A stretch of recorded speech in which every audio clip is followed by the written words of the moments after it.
Good morning everyone, হরে কৃষ্ণা।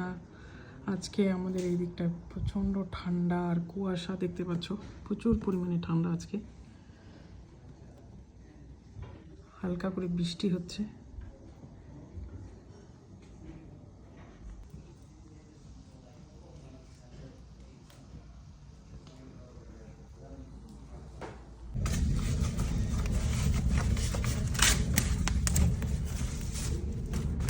মিষ্টি আলু পোড়া কিন্তু ভালো হলে, হ্যাঁ মিষ্টি আলু পোড়া বাবা একটু কিনে তো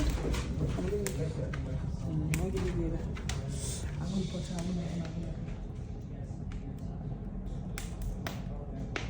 আগুনটা দেখেছে। ঠান্ডা পড়েছে, ভীষণ ঠান্ডা। তো এখানে এই যে ফায়ারটা অন করা হলো, এই যে দেখো ফায়ারে চলছে। ঠান্ডা ঠান্ডা ভীষণ পড়েছে আজকে, ঠান্ডা ভীষণ। তার জন্য এটা হিটিংটা ফায়ারটা অন করা হলো।